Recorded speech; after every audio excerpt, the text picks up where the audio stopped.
Hello everyone, hope you all are doing good. Today we are back with another interesting video on skip counting. In this video, I will be sharing an activity related to skip counting by 5 followed by the myth. Yes, here I will be discussing the myth related to skip counting. Before that, a small request, please like and subscribe our channel and don't forget to click on the bell icon. Okay, now I am using these wafers. You can use biscuits, you can use bottle lid, you can use sheets cutout, shapes cutouts you can use. Now I am covering number with these wafers.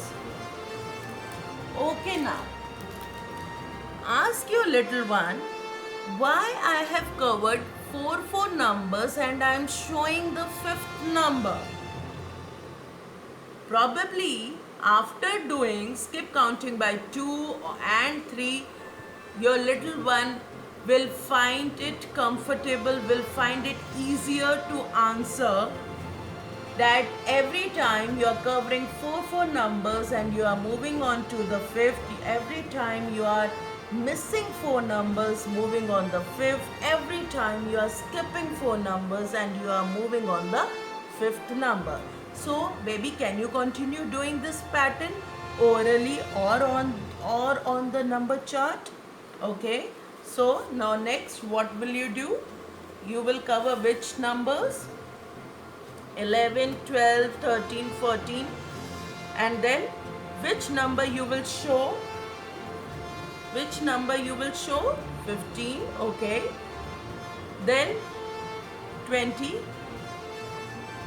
Encourage your child to answer, to continue telling the pattern.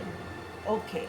So every time we are skipping 4 numbers and we are moving on to the fifth number. So what name you will give to this kind of counting? Skip counting by 5. Yes. Now it's time to discuss a myth related to skip counting. Skip counting we do to make our calculation fast. We take an object, we count the object, but we do it fast by building a pattern 2, 4, 6, 8 like this.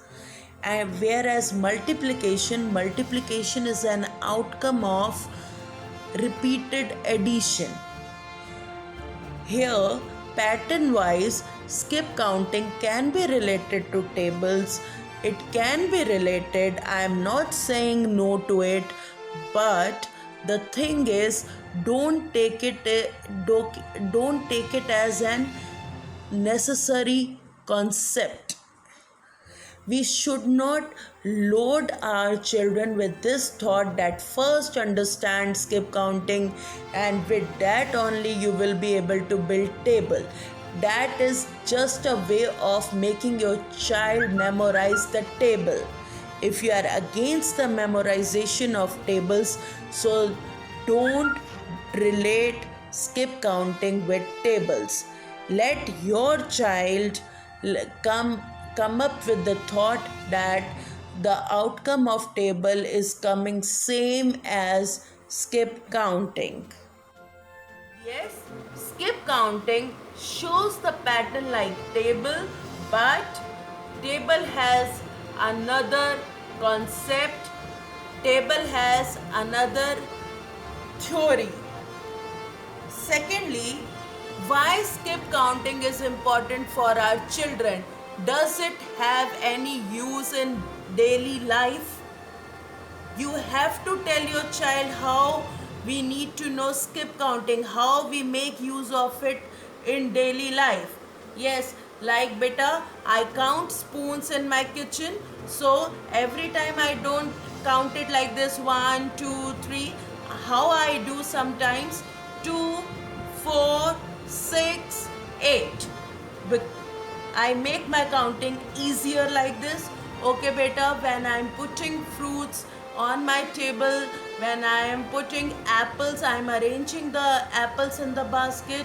Every time I don't count it like this, that one, two, three. Sometimes I do like this. Okay, three, next six, next nine.